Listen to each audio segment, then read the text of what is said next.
águas continuaram a subir, até 6 semanas mais tarde, onde o dilúvio alcançou o ponto máximo, com profundidade de cobrir as montanhas e manteve-se assim por 110 dias. Até que as águas haviam destruído todos os seres viventes dos continentes, exceto os que estavam na arca, que receberam um cuidado amoroso e especial de Deus. A fase final do episódio do dilúvio inicia-se em Gênesis, capítulo 8, onde lemos que Deus fez soprar um vento sobre a terra e baixaram as águas. Fecharam-se as fontes do abismo e também as comportas dos céus. E a copiosa chuva dos céus se deteve. As águas iam escoando continuamente por sobre a terra. A formação das bacias oceânicas está entre as questões mais intrigantes para os geólogos. Causa igual perplexidade a elevação das montanhas, como evidenciado por tantas teorias mutantes. Estudantes de geologia do dilúvio indicam o caráter sobrenatural das origens das montanhas no Salmo 104, que diz: Elevaram-se os montes, desceram os vales, até o lugar que lhes havia preparado. Puseste as águas divisa, que não ultrapassarão, para que não tornem a cobrir a terra. Portanto, a Bíblia dá a entender que ao mesmo tempo que a terra estava sendo elevada, as bacias oceânicas estavam sendo afundadas. Porque as águas, ao abaixarem, deixam para trás marcas de níveis, como podemos ver nas beiradas de um reservatório que vai se esvaziando. Assim, nós esperamos ver esse mesmo tipo de marcas na costa dos continentes ao redor do mundo. E isso é exatamente o que encontramos em todos os continentes. Essas antigas marcas de níveis podem até ser vistas claramente ao longo da costa da Califórnia, onde cidades foram construídas em cima delas. Assim também podemos ver esse mesmo efeito terraço ao longo de lagos terra adentro que represaram o restante do dilúvio. Muitos desses lagos acredita-se estarem localizados na parte oeste dos Estados Unidos. Dentre eles está o Lago Bonneville, que cobriu boa parte do estado de Utah. O Lago Great Salt, sendo um dos ainda restantes. Ele ainda mostra 4 marcas de níveis distintas, sendo a mais alta a 350 metros acima do nível atual. Dentre outros lagos do oeste que possuem águas restantes do dilúvio estão o Lago Lahontan, que cobriu grande parte do estado de Nevada, e o Lago Manley, que cobriu o Vale da Morte. Assim como as águas iam se escoando continuamente de sobre a terra, espera-se ver que as águas cortaram imensos vales na terra fofa e não consolidada ao abrirem caminho às bacias oceânicas a que desceram. E isso é exatamente o que encontramos.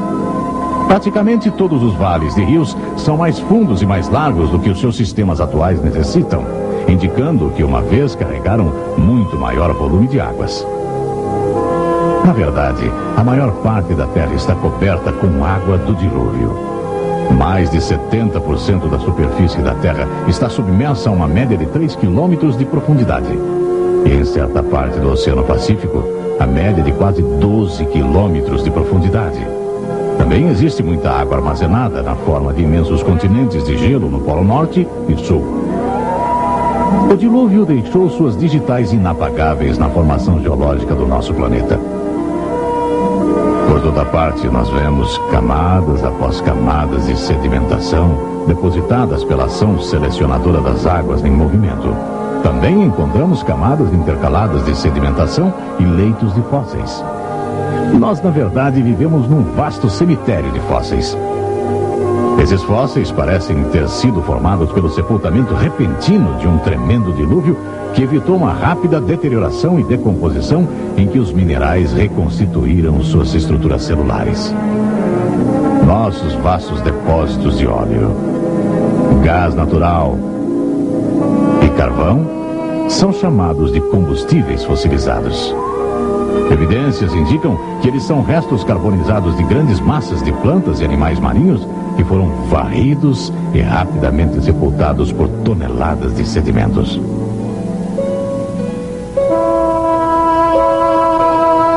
Hoje, depois de milhares de anos de pressão, calor e mudanças químicas, Esses restos sepultados formam os veios de carvão e xisto argiloso de óleo que alimenta nossa economia moderna. A evidência circunstancial de ter sido a Terra julgada e destruída por uma enchente catastrófica aparece em toda parte da Terra. Contudo, a base central que sustenta nossa confiança na realidade do dilúvio é o registro bíblico. Jesus pessoalmente falou do dilúvio de Noé como um trágico fato da história que nos faz pensar. Ele disse essas palavras impressionantes: assim como foram as coisas no tempo de Noé, assim também será quando o Filho do Homem retornar. Ele indicou que as condições da terra precedentes à sua segunda vinda seriam semelhantes àquelas dos dias de Noé.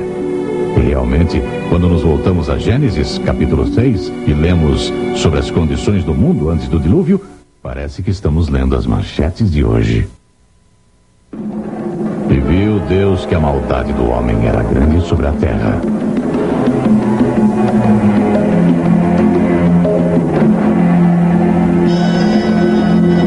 E que toda a imaginação e propósito de seu coração era continuamente mau. A terra estava corrompida à vista de Deus e cheia de violência.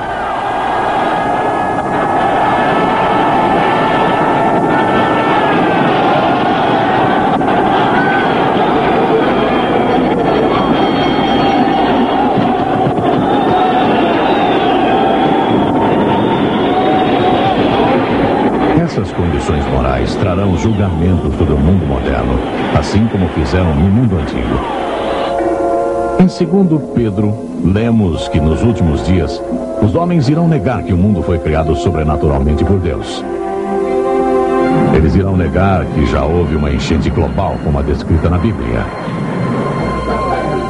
E da mesma maneira que o mundo antigo zombou da possibilidade do dilúvio, ele zombará da possibilidade da vinda de Cristo ao mundo, que eventualmente resultará em uma destruição dos céus e da terra por fogo. Mas tão certo como Deus criou o mundo por sua palavra e enviou o dilúvio por sua palavra, Ele também manterá sua palavra a respeito do julgamento pelo fogo. Pedro escreve: ora, os céus e a terra que agora existem, pela mesma palavra, têm sido entesourados para fogo, estando reservados para o dia do juízo e destruição dos homens ímpios. Virá, entretanto, como ladrão, o dia do Senhor, no qual os céus passarão com estrepitoso estrondo e os elementos se desfarão abrasados. A terra também e as obras que nela existem serão atingidas.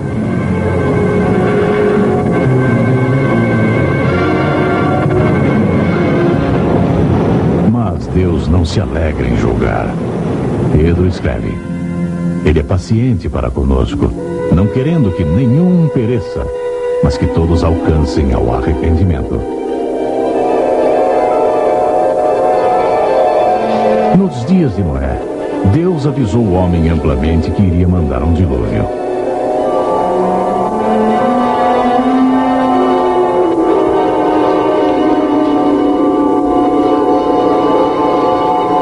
Por 120 anos, Noé construiu a arca.